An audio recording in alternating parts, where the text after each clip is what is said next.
ഈ അവശ്യ സാധനങ്ങളുടെ വില കുതിച്ചുയരുകയാണ് സംസ്ഥാനത്ത്.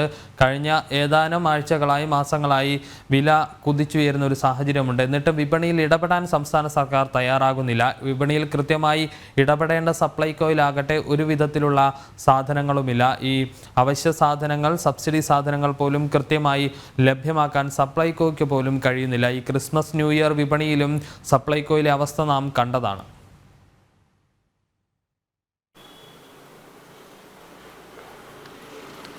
വിഷു പ്രധാനമായി ബുദ്ധിമുട്ടുന്നത് സാധാരണക്കാരാണ് എന്നുള്ളതാണ് ഏറ്റവും പ്രധാനമായിട്ട് അല്ലെങ്കിൽ ചർച്ച ചെയ്യപ്പെടേണ്ട ഒരു കാര്യം. കാരണം നമ്മൾ ഈ വാർത്തയുമായി ബന്ധപ്പെട്ട് ഇന്നലെ ടൗണിലേക്ക് പോയപ്പോഴെല്ലാം തന്നെ ആളുകളുടെ പ്രതികരണത്തിൽ നിന്ന് വ്യക്തമായത് ഏറെ ബുദ്ധിമുട്ടിലാണ് സാധാരണ ജനങ്ങൾ. കാരണം ഇവർക്ക് ഈ സാധാരണ ജനങ്ങൾ ഇതുവരെ വാങ്ങിയിരുന്ന അല്ലെങ്കിൽ ഏറ്റവും ആശ്രയമായിട്ടിരുന്ന ഈ ഒരു സപ്ലൈകോ പോലുള്ള ഈ സ്ഥാപനങ്ങളിൽ സബ്സിഡിയോട് കൂടി കൊടുത്തിരുന്ന 13 ഇനങ്ങളിൽ വെറും 1-2 ഇനങ്ങൾ മാത്രമാണ് നിലവിലുള്ളത്.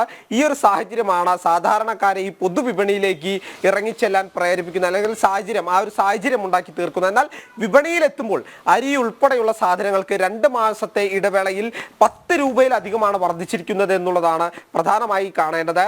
അതുപോലെ തന്നെ ചെറുപയർ, കടല, മുളക് ഉൾപ്പെടെയുള്ള സാധനങ്ങൾക്ക്, പലചരക്ക് സാധനങ്ങൾക്ക് 2-3 മാസത്തെ ഇടവേളകൾ എടുത്തു നോക്കിക്കഴിഞ്ഞാൽ 10-ലധികം രൂപയുടെ വർധനവ് ഉണ്ടായിട്ടുണ്ട് എന്നുള്ളതാണ് പ്രധാനപ്പെട്ട ഒരു കാര്യമാണ്. വെളുത്തുള്ളി, കോഴിമുട്ട എന്നിവ ഉൾപ്പെടെയുള്ള സാധനങ്ങൾക്ക്, നിത്യേന ഉപയോഗിക്കേണ്ട സാധനങ്ങൾക്കെല്ലാം തന്നെ, ഭക്ഷ്യവസ്തുക്കൾക്കെല്ലാം തന്നെ വലിയ തോതിൽ വില വർദ്ധിക്കുന്നു എന്നുള്ളത് ഒരു പ്രതിസന്ധി, സാധാരണക്കാരിൽ ഒരു പ്രതിസന്ധി സൃഷ്ടിക്കുന്ന ഒരു സാഹചര്യമുണ്ട് എന്നുള്ളതാണ് ജനങ്ങളുടെ പ്രതികരണത്തിൽ നിന്ന് നമുക്ക് മനസ്സിലാക്കാൻ സാധിക്കുന്നത്. എന്നിട്ട് പോലും സർക്കാരിന്റെ ഒരു കൃത്യമായിട്ടുള്ള ഇടപെടൽ ഈ വിഷയത്തിന്മേൽ ഉണ്ടാകുന്നില്ല എന്നുള്ളതും ഏറ്റവും ആക്ഷേപപൂർവ്വം ജനങ്ങൾ പറയുന്നുണ്ട്. കാരണം എന്തിനാണ് ഇങ്ങനെ ഒരു സർക്കാർ എന്ന ചോദ്യം കൂടി ഈ ജനങ്ങളിലേക്ക് നമ്മൾ ഈ വിഷയവുമായി ബന്ധപ്പെട്ട് ചെല്ലുമ്പോൾ ചോദിക്കുന്നുണ്ട്. കാരണം തങ്ങൾക്ക് ബുദ്ധിമുട്ട് മാത്രമാണ് ഈ സർക്കാരിനെ കൊണ്ടുണ്ടാകുന്നത്. കാരണം സപ്ലൈകോ പോലുള്ള ഔട്ട്ലെറ്റുകളിൽ ആവശ്യ സാധനങ്ങൾ ഒന്നും തന്നെയുള്ള സബ്സിഡിയോട് കൂടിയിട്ടുള്ള 1-2 സാധനം മാത്രമാണ് ഉള്ളത്. ഇവർ ആർക്ക് വേണ്ടിയാണ് ഇത്തരത്തിൽ വാചാലം അടിക്കുന്നത്? പല വേദികളിലും ചെന്ന് ഇത്തരത്തിൽ സാധാരണക്കാരുടെ കൂടെയാണ്, പാവപ്പെട്ടവന്റെ കൂടെയാണ്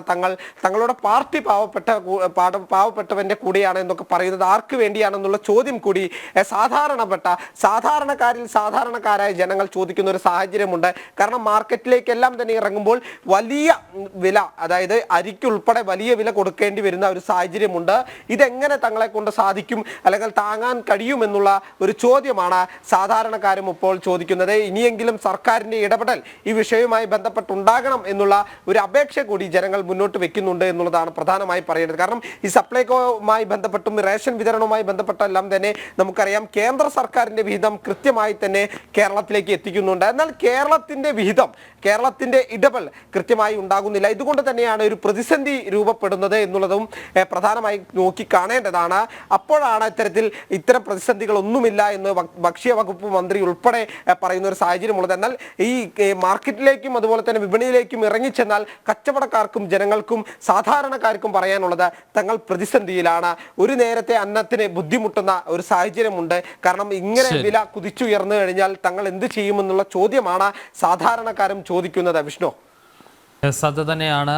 സംസ്ഥാനത്ത് അവശ്യ സാധനങ്ങളുടെ വില കുതിച്ചുയർന്നിട്ടും വിപണിയിൽ ഇടപെടാൻ സംസ്ഥാന സർക്കാർ തയ്യാറാകുന്നില്ല. സപ്ലൈകോയിലും അവശ്യ സാധനങ്ങൾ ഒന്നും ലഭിക്കാനുമില്ല എന്നുള്ളതാണ് ഏറ്റവും പ്രധാനപ്പെട്ട കാര്യം. വടക്കൻ കേരളത്തിൽ നിന്നുള്ള വാർത്തകളും വിശേഷങ്ങളുമാണ് സോണൽ കൃഷ്ണ നൽകിയത്.